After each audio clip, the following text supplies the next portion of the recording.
नमस्कार विद्यार्थी मंडळी, या व्हिडिओमध्ये आपण उत्पादन शुल्क, पोलीस भरती 2024 तसेच इतर भरत्यांसाठी अतिशय महत्त्वाचे काही प्रश्न पाहणार आहोत। लगेच या ठिकाणी व्हिडिओला सुरुवात करूया। बघा या ठिकाणी पहिला प्रश्न आहे बघा, पाचूंचे बेट असे कोणत्या देशास म्हटले जाते? तर मित्रांनो, कोणत्या देशास म्हटले जाते? बघा, पाचूंचे बेट असे श्रीलंका या देशास म्हटले जाते। पर्याय क्रमांक ए या ठिकाणी आपलं योग्य उत्तर असणार आहे। मित्रांनो, जर उगवत्या सूर्याचा देश विचारलं तर बघा, जपान या देशास उगवत्या सूर्याचा देश म्हटले जाते। जर विचारलं नाईलची देणगी कोणत्या देशास म्हटले जाते? इजिप्त या देशास नाईलची देणगी असे म्हटले जाते। त्यानंतर पांढऱ्या हत्तींचा देश कोणत्या देशास म्हटले जाते? थायलंड या देशास म्हटले जाते। तर मित्रांनो, या ठिकाणी आपण जवळपास प्रत्येक प्रश्नात 4 ते असे काही प्रश्न कव्हर करणार आहोत, जेणेकरून 40 ते 50 प्रश्न या व्हिडिओमध्ये आपले कव्हर होऊन जातील।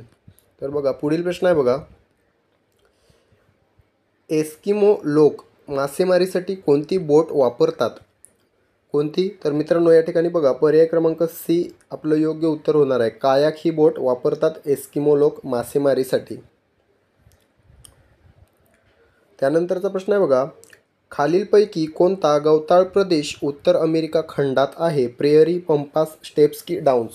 तर कोणता आहे बघा, प्रेयरी हा जो गवताळ प्रदेश आहे तो उत्तर अमेरिका खंडामध्ये आहे। जर विचारलं दक्षिण अमेरिका खंडात, तर पंपास हा दक्षिण अमेरिका खंडामध्ये आहे। त्यानंतर बघा, स्टेप्स जो आहे तो युरोप आणि आशिया म्हणजेच युरेशिया या खंडामध्ये आहे स्टेप्स। डाउन्स विचारलं तर बघा, ऑस्ट्रेलिया खंडामध्ये आहे डाउन्स।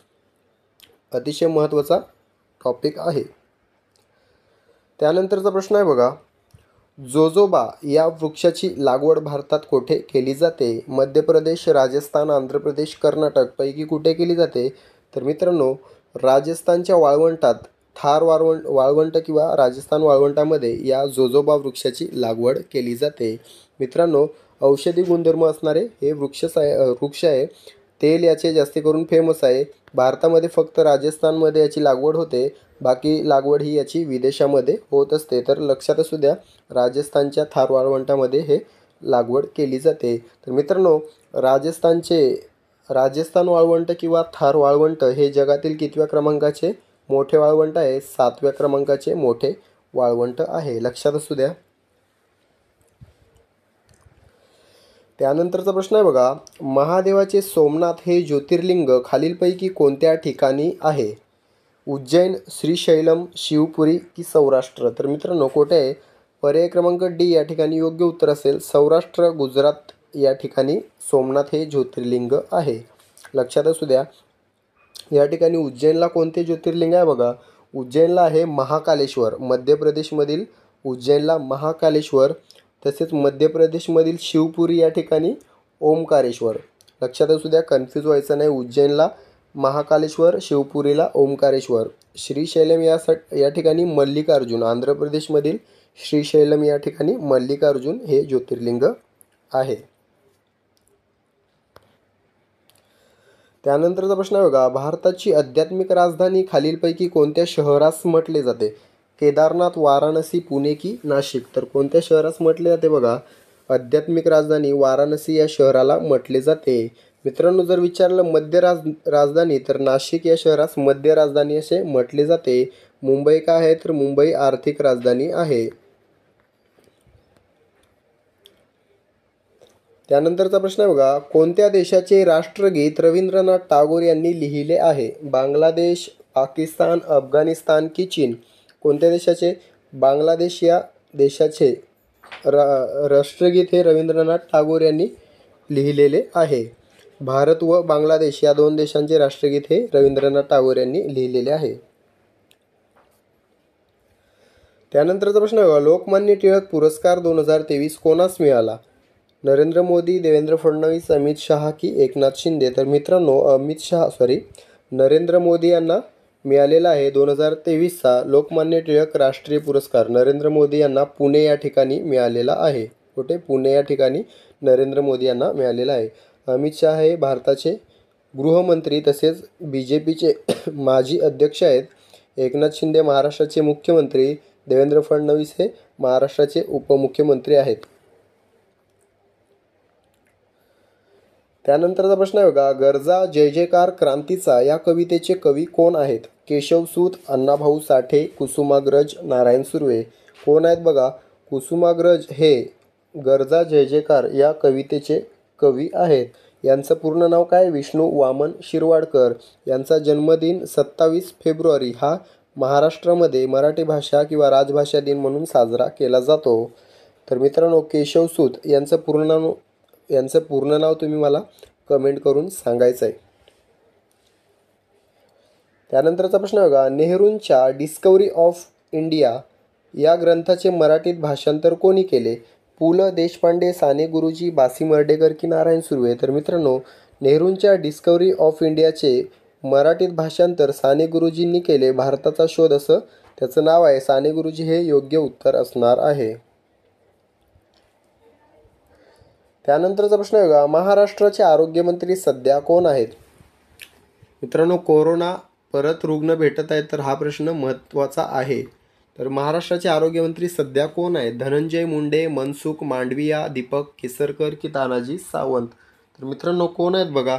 या ठिकाणी महाराष्ट्राचे आरोग्यमंत्री पर्याय क्रमांक डी तानाजी सावंत हे आहेत.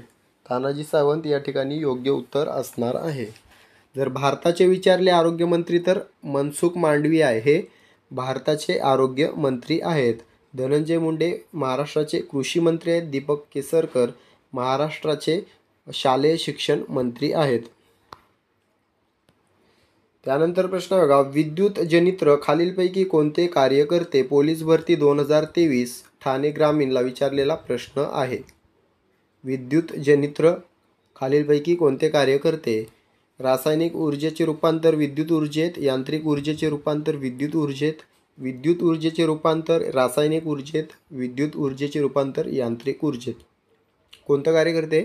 पर्याय बी या ठिकाणी योग्य उत्तर असणार आहे.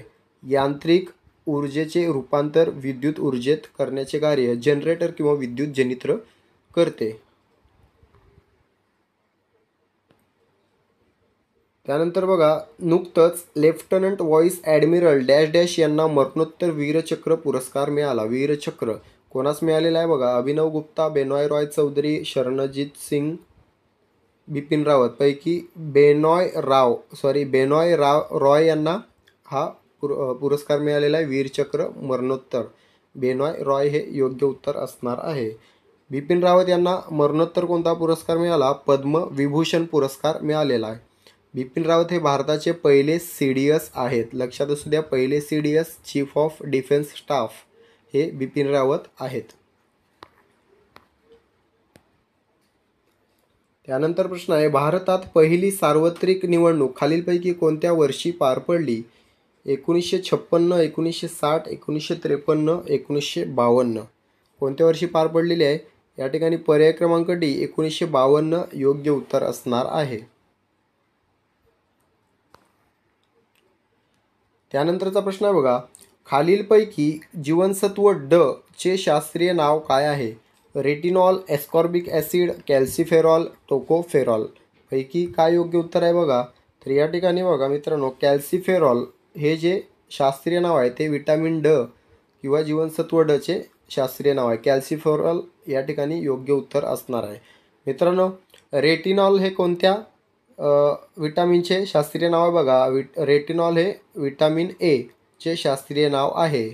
एस्कॉर्बिक ॲसिड विटॅमिन सी चे शास्त्रीय नाव आहे. टोकोफेरॉल हे कोणत्या विटॅमिनचे शास्त्रीय नाव आहे? टोकोफेरॉल हे ई चे शास्त्रीय नाव आहे. लक्षात असू द्या. अशा प्रकारे आपण महत्त्वाचे प्रश्न या ठिकाणी कव्हर करत आहोत. त्यानंतरचा प्रश्न आहे बघा, जगातील सर्वात मोठे यूट्यूबर पंतप्रधान कोण बनले आहेत? Narendra Modi, Joe Biden, Vladimir Putin की शी जिनपिंग. तर मित्रांनो, कोण बनलेले आहेत? तर बघा, जगातील सर्वात मोठे यूट्यूबर पंतप्रधान हे आपले भारताचे पंतप्रधान नरेंद्र मोदी बनलेले आहेत. मित्रांनो, त्यांचे यूट्यूबवर 2 कोटी सबस्क्रायबर आहेत. किती? 2 कोटी सबस्क्रायबर आहेत. तसेच मित्रांनो, इतर सोशल मीडिया प्लॅटफॉर्मवर देखील नरेंद्र मोदीच सर्वात टॉपवर आहेत. मित्रांनो, त्यांचे इंस्टाग्रामवर 8.3 करोड फॉलोअर्स आहेत. किती? 8.3 करोड इंस्टाग्रामवर. त्यानंतर बघा, ट्विटरवर बघा 9.4 करोड ट्विटरवर आहेत आणि 4.8 करोड फेसबुकवर आहेत.